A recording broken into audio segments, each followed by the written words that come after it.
whenever we choose our life paths, and I suppose particularly in certain facets of our lives, uh, who's going to be our life partner, what we will dedicate a very, very large portion of our lives to in terms of work or vocation. These are decisions we don't make quickly or easily. They ought to deserve our entire attention and critical analysis. And obviously, goes without saying that we do employ all all of our sort of rationality and various factors that we have at our disposal in order to make those Yeah. decisions. Yeah. However, I will say that when it comes to work, many of us are guided by certain factors that may not necessarily be of our own choosing. There are so many layers to our lives that impact our lives, what the family situation is, what is required of us, what is expected of us, the communities that we belong to. Those decisions are seldom singularly in service of what we desire to do. There are also times when we haven't quite necessarily figured out what our own personal passion, purpose, or calling is. And the reason I'm sharing this slightly convoluted background is that uh, there is automatically, therefore, a difference in the way an individual approaches work depending on how they've come to tread that path, what factors it's based on, and especially when it tends to be based on very intimate lived experience that has led to a realization that this may well be my sort of purpose and my larger cosmic path. I think we look at that kind of work very differently. And our perspective of our own work also reflects very tangibly in that work. And that is really whom our guest today is, because usually we hear the term identity crisis, but I couldn't help draw on that pun and title the session Finding Identity in Crisis, because that's uh, precisely what happened with her. And thank God it did. It's easy for me to say I know, but because of a certain lived experience and a very arduous journey, she has come to inhabit a role that I feel, despite knowing her very less right now, she's naturally attuned to and aligned with. I'm absolutely certain that she will go on enlightening the paths of many who will seek her guidance and intervention. Joining us this evening is Sakshi. She's a counseling psychologist. And from Sakshi, who has very, very generously agreed to share with us her own journey and how these realizations and these choices came to be made.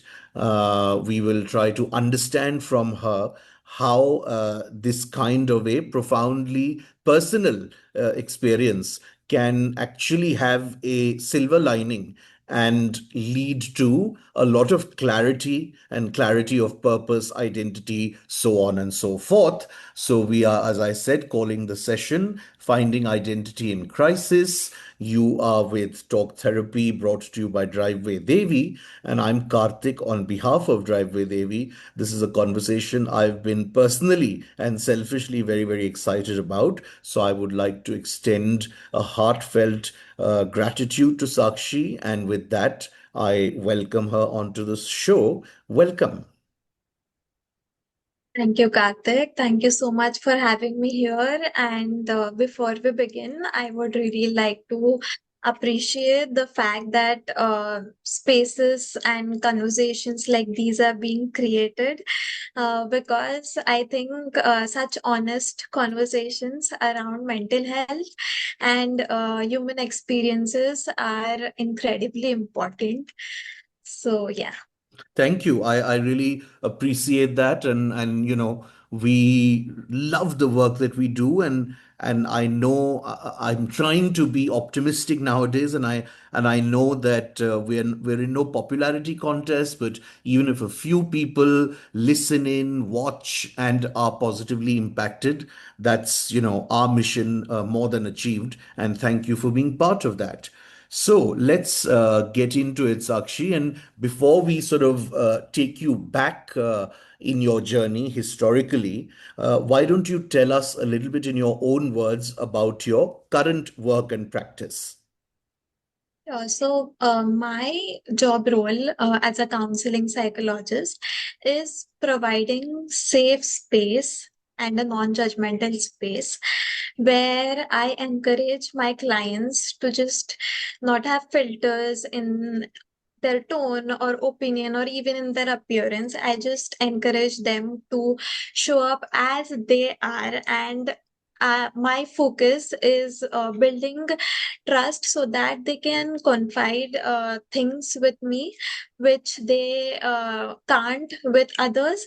And I encourage them to talk as much as they can, but at the same time, if someone is not ready for a conversation, if they are feeling very uncomfortable about such conversations, then I respect those boundaries as well. And I let them know that I am here always and they can open up about anything which they are scared of whenever they are ready.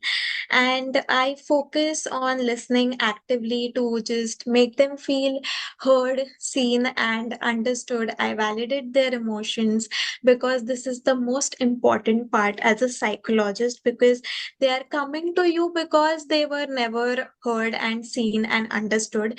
Their part of story was something which no one was interested to um, uh, listen to, which is why they are coming to you. So this is, I think, is the most important part as a psychologist, and I would really love to do that. And I focus on integrative approaches in my therapy sessions, because I think that one single approach can't fit in for every single client, because it depends on the experiences that they have had, their coping styles, their emotional needs.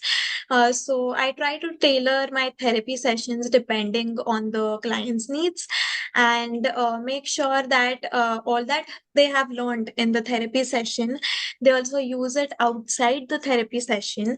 And once it is very important for me to ensure that therapy empowers rather than it creates dependency. Hmm. So many of them just think that it creates dependency, which is why they don't take therapy. But my goal is to, as like if I see progress, I just gradually reduce the frequency of sessions and help them to trust their own ability to navigate their life, while also reassuring them by having constant check-ins with them so that they know that I am always there with them. So, yeah. Thank you for doing that. And what you've encapsulated is really all, from my understanding, all the most critical and fundamental tenets of this kind of work. But I will say, particularly what you said towards the beginning of your response is really, really important. It cannot be overstated enough, because that tends to be the set of fundamentals that is very often compromised, Yes. and compromised because of various motives, whether it is to desperately demonstrate that, oh, I can be an effective therapist, whether it is later on where, rather than reducing sessions, the mo is to keep them coming back permanently, otherwise Yeah. how will the bottom line work, and all of those Yeah. things. So I'm Yeah. really, really happy to hear that your approach first and foremost is to just get the absolute basics right, and then of course build a very, very tailor-made kind of Yeah. alliance depending on the unique needs of your clients. Lovely. Now, my second question is a very, very broad question. It's almost like asking somebody to share their autobiography. And in a sense, there is really no other question except the second question. But I'm going to ask it, and we will see how best to navigate. Like you shared with me very, very generously when we spoke earlier, there have been a set of stages and phases through your life that caused a certain amount of distress and also placed you in this very specific type of distress of really sort of trying to figure out who you are, why you're here, things like that. Very, very fundamental questions to the self, existential, and of that nature.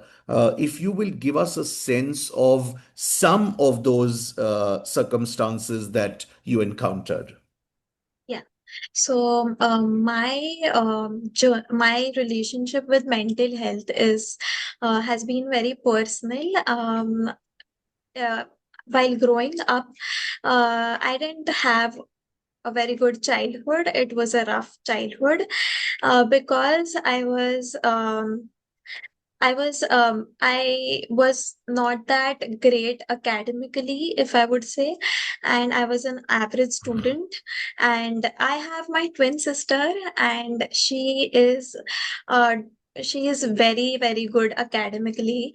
And me being her twin sister was always uh, it was always a question in others' minds that how is this possible that yeah, the elder one is like she's doing so well academically and the younger one is not, and there is something which I faced a lot, which is like many of my school friends, my college friends, even others, made me felt small, and because I was just not doing well academically, I faced this comparison, and they never missed a chance to put me down, to make me feel small in my eyes, and they just laughed about what I thought I didn't had at that point of time. That's intellect, but that's a different story now when I realize that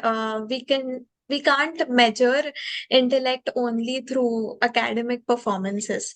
So as a child, growing up with certain things made me believe the negative perceptions that people had about me, and I because I was a child, I internalized all the taunts and the comments which I received from others, and for a long time I was believing in that perception about me which they created about me, and all that added up in me believing that I am not enough, and my sense of self was shaken, and I didn't feel worthy of love and respect, because at that point of time I just felt that, oh, people who are academically very intellectual, only they are deserving. Deserving. Yeah, so only they are deserving of this love and respect which I craved for as a child. So to add on it, me and my twin sister were in the same school, in the same class, in the same division. We were sitting on the same bench, and we were together till our 12th standard, and I didn't really felt the need to socialize at all. But because my sister was academically doing very well, people used to approach her, and then like she never took the initiative. Like, we both were introverts since her childhood, so she didn't really took the initiative. But yeah, people used to approach her, and then they got friends with her, and then they used to talk to me also. But then at that point of time I just sensed those things wherein they compared me with her, and um, it was a blessing because I had my sister with me in my childhood. That was the only blessing that I had. But as we say that um, blessing on comes with a disguise. So that was also a whole different story because she was with me, and I got attached to that safe space that she that I had with her. And academically, emotionally, I got so much dependent on her that whenever I tried to picture myself, to know about my identity alone, I never saw me alone. It was always attached to my sister. And because I didn't have my identity, whatever was mine was never mine. It was hers. So, If I, with your permission, if I can jump in, and these are very, very intimate, private details that you're sharing. But I think that a couple of thoughts that are coming to my mind are very important in the given context. एक तो I think हमें ये बता देना चाहिए that when you say my elder sister, you guys are what, minutes apart?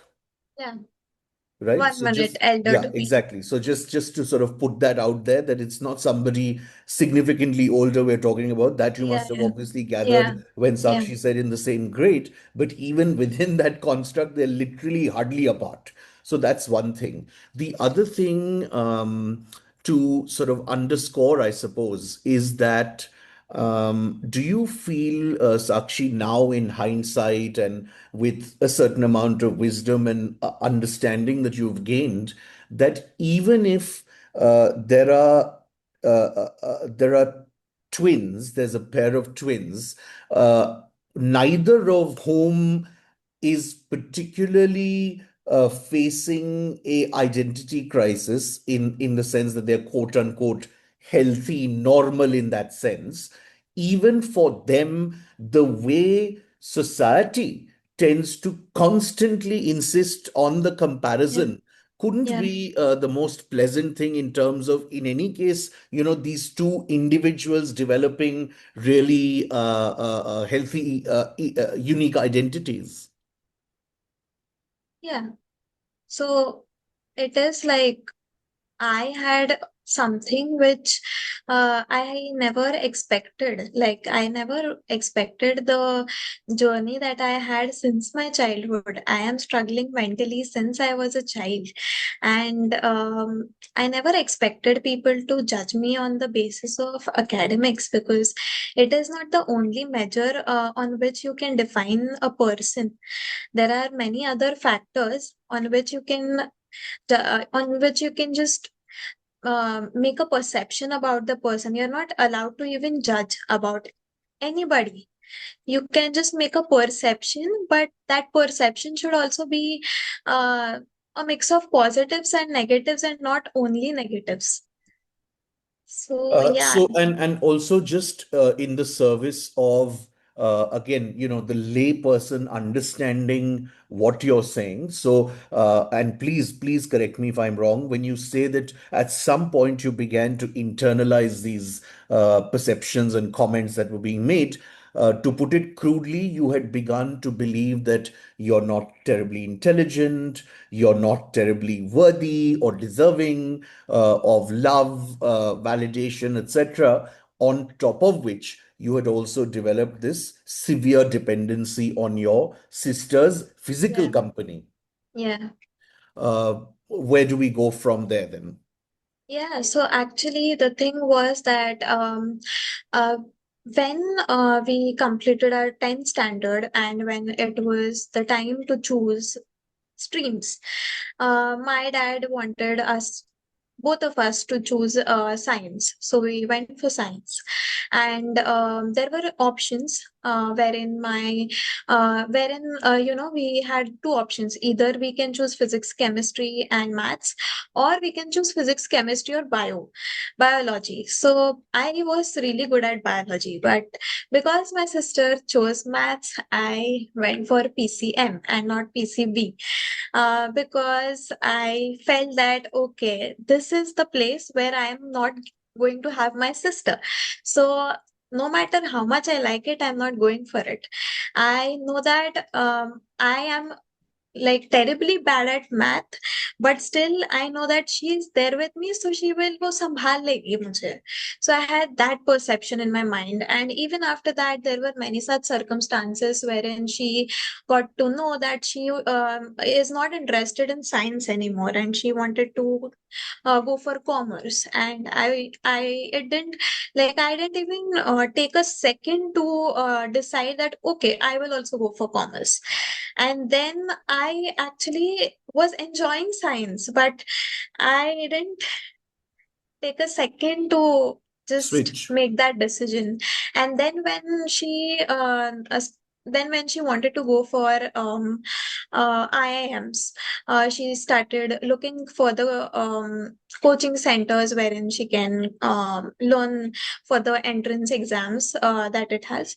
So I started again following her path. So my it there was nothing which was mine. So I never questioned what do I like, what are my dislikes, what do I need from my life. It was Did you, only, Sakshi, again, sorry to interrupt, did yeah, you, through the course of what now seems like pretty much through your childhood, middle and high school, and well after, so that's a reasonable span of years, did you at any point have anybody, whether it was a friend or a family member, sort of call you out on this and tell you that, listen, what are you doing? You're just blindly aping her. Okay. I had no one.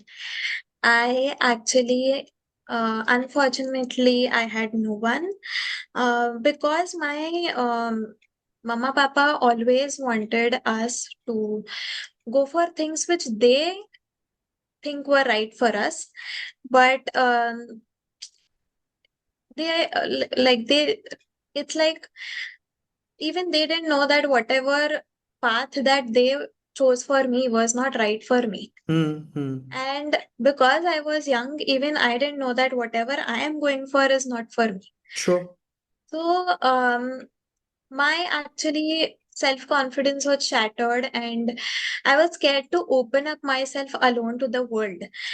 And I just, at that point of time, I wanted to take therapy, but I didn't know how it works. So I just fortunately came across this online app, Hmm. which is called as Seven Cups. Hmm. So it is a platform wherein anyone can just become, and like anyone can just volunteer as a listener, Okay. and anyone who has any concerns, they can just talk to them and make and the listener can make them feel better. Hmm. So I went across. So I just went to that app, and I just talked to a listener over there, and I spoke and realized that the listener, um I spoke to that listener, and that listener made me feel so much better. And I realized that there were so many on that site who were seeking to feel the same feeling that I felt at that moment. And that really pushed me to become a listener over there. And at Hmm. that point, I got to know that this is my path. And that made me choose psychology also. So one second, just so that we have the chronology and the timeline right. Yeah. Your sister switched to commerce, then Mm. she decided that she would start preparing for her IIM entrances, etc. Is that a journey that you Yeah. also embarked upon with her? Yeah. So I'm just trying to I, understand that in a chronology, yes, yes. ये 7 cups का किस stage पे हुआ? When I was preparing with her for Okay. IIMs. Okay. And at that very moment, I got to know that this is not what I want to do.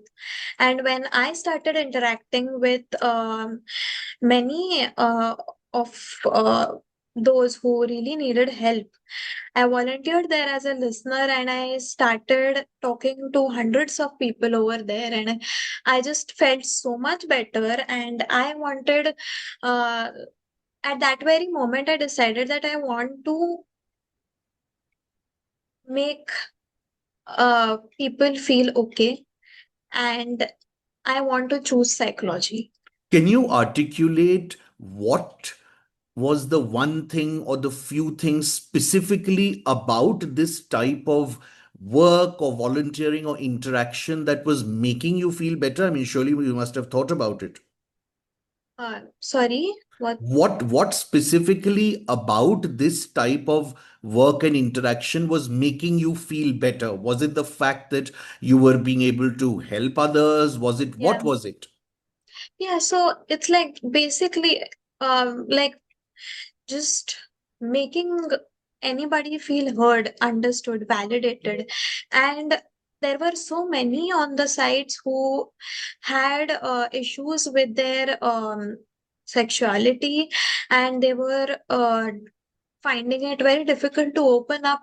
And there were so many who were not seeking for therapy because they were not willing to open up to any therapist, and they just felt safe because it was online and because it was a chat therapy. So because it was like that, I started interacting with them. I started um, making them feel that whenever they are in need, whenever they need someone to talk to, I just made them feel that I am always there for them. And that reassurance helped them feel so much better. And I got so many positive reviews about the work that I did over there. And it didn't really even, I didn't even think about it as my work. I just enjoyed it. It became my hobby.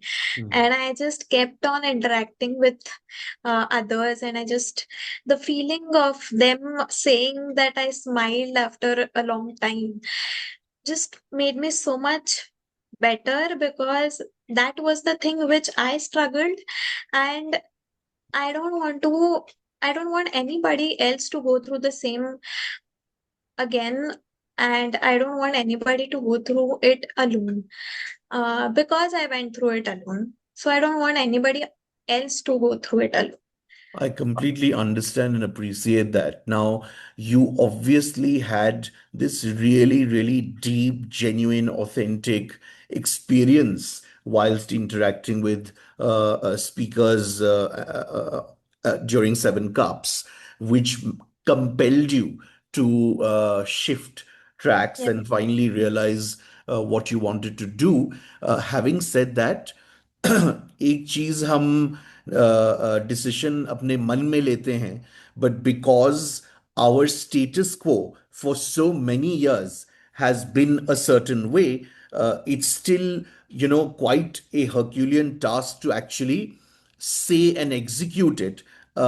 Share with us a little bit about, you know, whom did you tell first? How did that go? Yeah. So I actually spoke to my dad about this when I started feeling anxious because after I took up this decision of choosing psychology, um, I was shattered at that moment of time because it was I was so much attached to the safe space that I had with my sister that now I can't imagine uh, my life alone without her in a different stream. And I got so much dependent on her academically, emotionally. I just felt that uh, I am anyways going to fail. I know that I am not enough. I am a failure, and all of those things. So that actually created anxiety, and it was so much uh, heavy that I spoke to my dad. I told him that I need therapy, and he took me to a therapist, and that therapist invalidated my emotions, and she just told me that it is something which is not that Big of a a deal? big deal. Yeah, you shouldn't make it a big deal, and it's a very trivial thing, and you Wow. should just so all of that things made things worse. Of course. So after that, also I have been through a lot of therapists who invalidated my emotions. So as I have told you that in our previous conversations as well, that when I lost my mother, I went to a lot of therapists, and they just one of them just got irritated because I was not able to open up about the feelings that I had, and they just got irritated and they just asked me that क्या हुआ कुछ लफड़ा वफड़ा हो गया है क्या. Oof. And Hmm. that just shut me down. And it's just shocking. And that was a celebrity psychologist, maybe. I don't know. Hmm. Hmm. Um, I mean, what, how do you, how do you carry on from a point like that? I mean, what did you even do? Did you tell your father that these therapists were not being okay, or did he even believe you? What happened? So at that point of time, I just told them that I don't want to continue this. I didn't really feel good about it. And because there was not much awareness about mental health, even at that point of time, he also thought that I will get better. It, let's just give her some time and I will be Hmm. better. Hmm. Hmm. But it didn't really click. And I started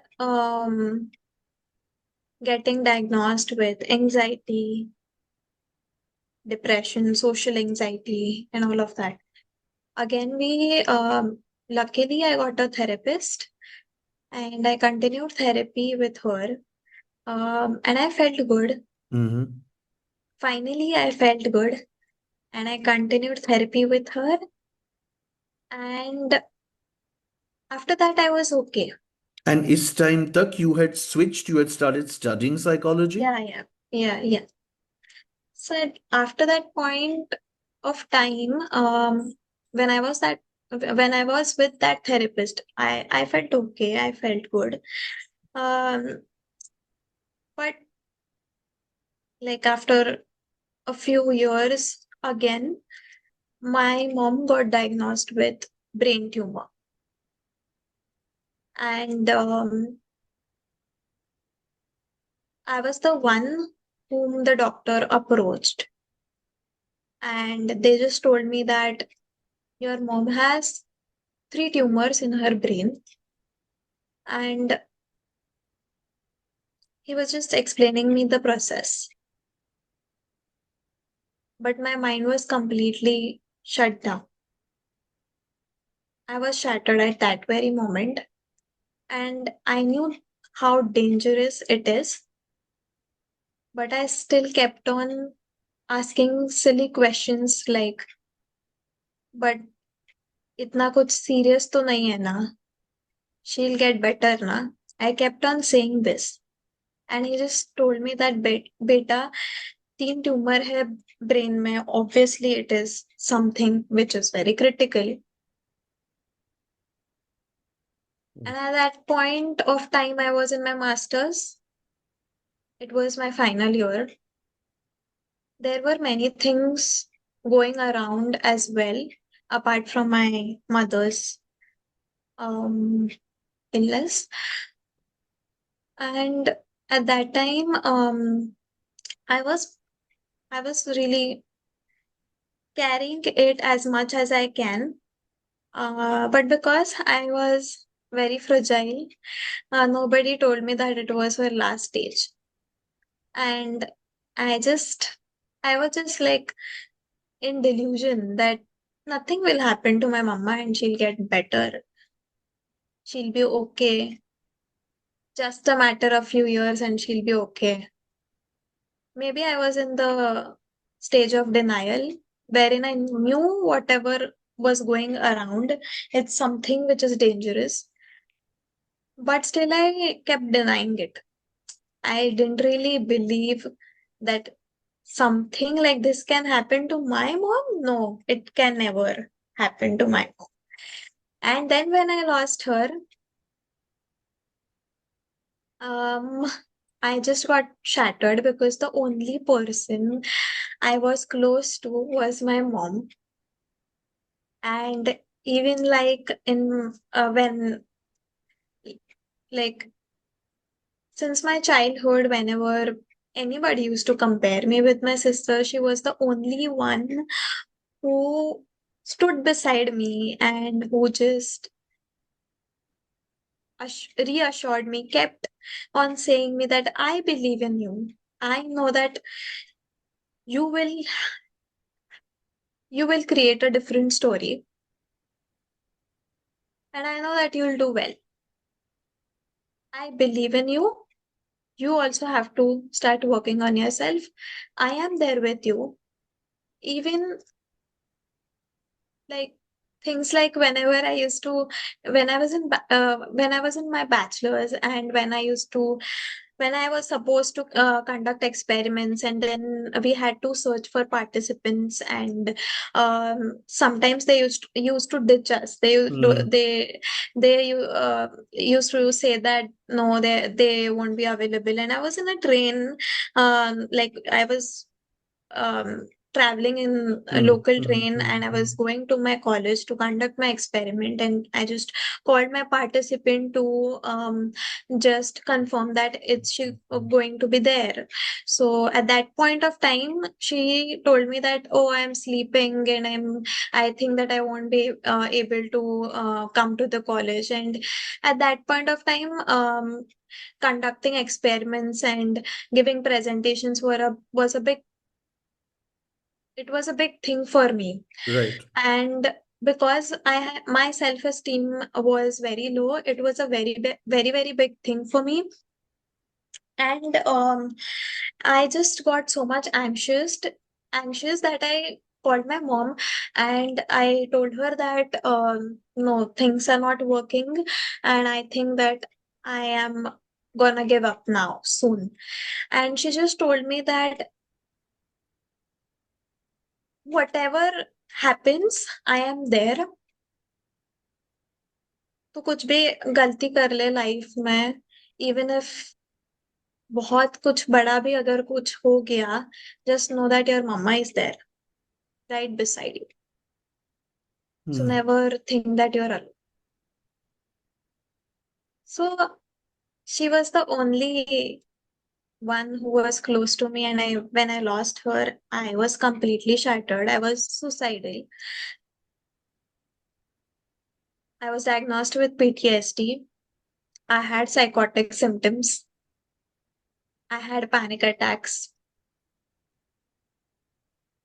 Hmm. And I am still grieving. I'm still not over it. At that point of time, I again started therapy. And again, the therapist started invalidating my emotions, My God. saying that, what can we do now? It's been 2 years. Come out of it now. It's been a long way. So just,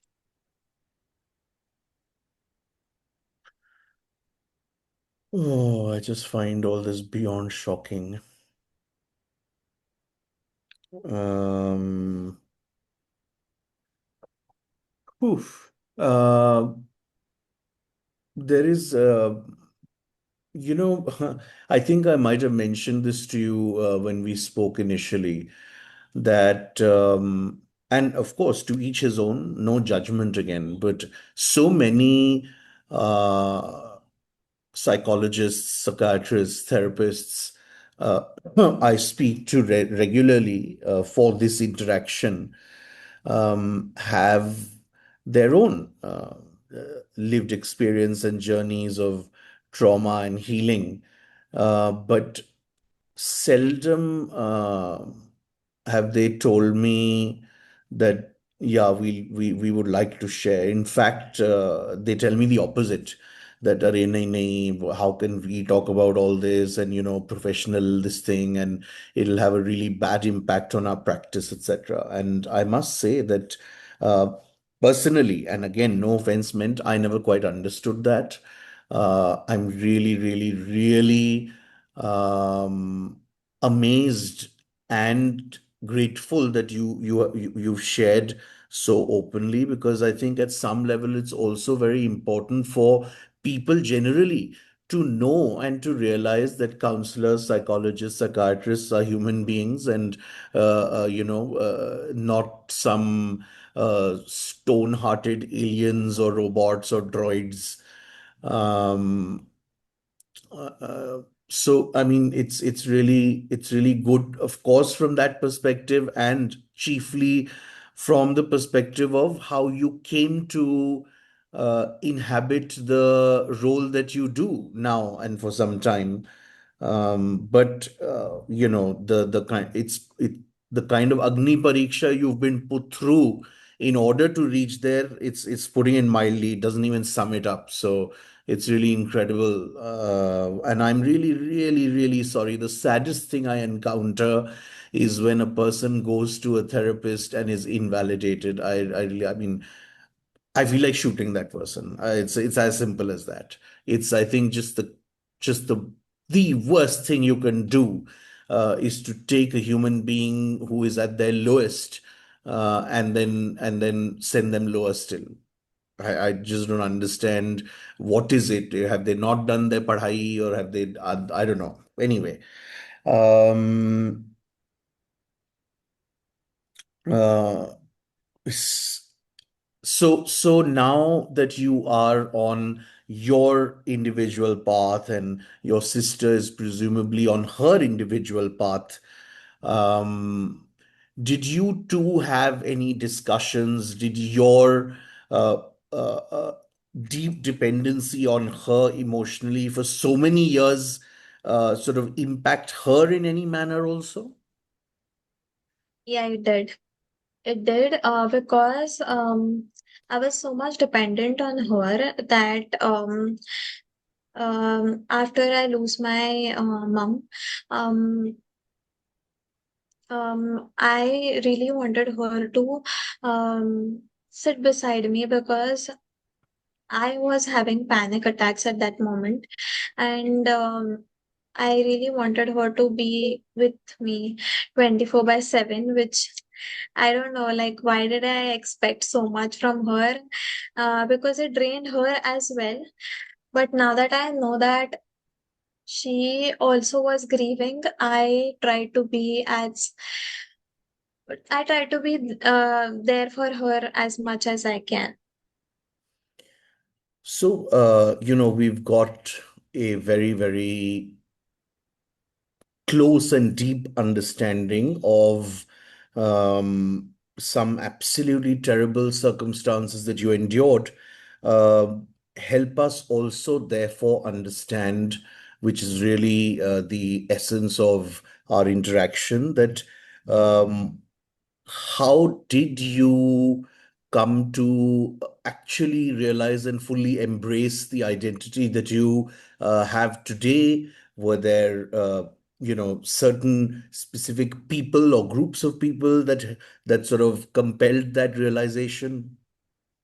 Yeah, so actually there were small instances like detaching myself from the safe space that I had with my sister from the on the day when I decided that I wanted to choose psychology. So I knew that I had to face it all alone, and I knew that I had to face my fears all alone.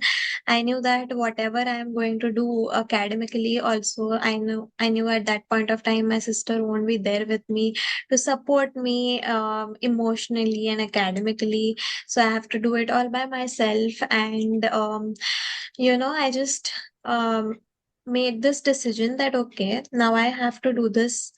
I have to face this. And I just I didn't really expect it. I didn't really expect a lot from myself at that point of time. I didn't really expect that I should score 100 on 100. But I the only expectation that I had from myself is that just to show up and just to face it, just to stand still. So even like while giving presentations and while giving conducting experiments, all of them just made me feel so anxious that I started to be on meds. And I just noticed this thing about my mental health journey, that I went through it. So I I faced it with uh, uh with a shaky voice, with trembling hands, with a racing heart. But it just told me that I had this kind of strength which I was never aware of. And it helped me see the identity that I thought that never really existed. And as I witnessed my clients slowly finding their voice, setting boundaries, and allowing themselves to feel and become more of who they truly were, I started seeing my parts, um, and started seeing my parts of my identity in them. And somewhere within their courage, in their vulnerability and healing, I started reconnecting with parts of myself I had lost or never fully understood about. And slowly, through holding space for others, as they discovered themselves, my own sense of identity began forming too. So I realized that I was always enough. It's just that life, through all these instances, kept on showing me again and again, while I was finally able to believe that I am enough. It was just that I wasn't aware about it. And the beautiful part is that while offering space, a safe space for others, I became a safe space for myself too. So I really now see the identity which I never really saw. And talking about the groups, there were really two groups. The first one who believed in me, even before I fully believed in myself, was my family, especially my mom. Because today, when I sit with people and discuss about their stories, and when I sit with their pain, and when I hold safe space for them, I realize that there is so much of warmth and emotional safety, and care that I try to offer, which comes from the way she loved me. Mm. So, in many ways, she shaped the therapist in me before I even knew I would become one. Mm. And alongside that, my experiences. emotionally supporting people on Seven Cups and just finding good reviews. I just felt so much better knowing that um, I am some kind of help to so many people, and I didn't feel worthless at that point of time. The second group was obviously the ones who doubted me, who just put me down, who just made me question my worth, made me feel small. And strangely, I have grown really grateful for them too. Because if I had never experienced that kind of hurt, discomfort, or emotional isolation, then I don't think that I would have pushed myself to step outside my comfort zone or search so deeply for the meaning, identity, and purpose of myself. And I would have just lived in the illusion of me, which was scripted. But it pushed me to come out of my comfort zone. And now I am living with the real version of me. And I'm grateful for those kind of group. That's So, really, yeah. really, you have said such powerful and significant things. Ek to, uh, I have to, I can't help it. It's a force of habit. Share my unsolicited tippanis on what all you've said. I think it's really poetic justice that in your work you found healing. Um, and there is a school of thought that believes that ultimately human beings end up doing the kind of work that they need themselves the most. Yeah. Perhaps there's some truth in that. The second thing I want to share is that I deeply, genuinely resonate with this conceptually because I went through a very, very similar um, experience when I quit a very well set media career in my early 30s in Bombay and moved back to Jaipur and decided without any formal education degree or anything that I was would start teaching because in doing that I found myself and my worth and my value and everything. um, I also feel that your mom having fashioned you into your therapist self is a direct reflection and manifestation of Devi Shakti, which is really I don't mean to sound like a religious nut. It has nothing to do with religion. It's just our belief and strong understanding that the kind of empowerment a woman can give and does give to so many people around her is impossible for anybody else to do. So there must be some Shakti. Um, and the fact that you are now your whole individual, unique, differentiated person as per a script you've written it makes me incredibly joyous. So I'm really, really happy to hear that. And uh, uh, one last point, adversity, very, very testing circumstances at the time. It's very difficult. It's almost impossible humanly to have a positive outlook towards them at the time.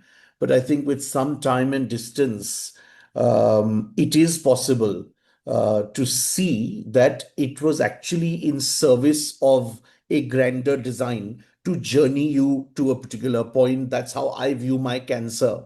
My life transformed after that and put me on a path which perhaps I was supposed to be on, and it wouldn't have happened had it not been for that. Um, which is how and why perhaps you are now grateful to your detractors. Um, Absolutely wonderful. I mean, it would have been it's only fitting that this story uh, moved forward this way. Um, and I think that your clients are really lucky. And if I have a therapist, but if I didn't, and if I need one in the future, I'm going to trauma dump on you only. Surely, surely, you're much welcome. And I Um, am always there for you. You know that. Absolutely. So thank you very much. So wonderful to get to know you and interact, and we'll be in touch. Yes, surely. Thank you for having me. And thank you for the opportunity to have a conversation with you, which was very personal, but still something which was very important to talk about. I'm Thank you. really happy. Thank you. Thank you.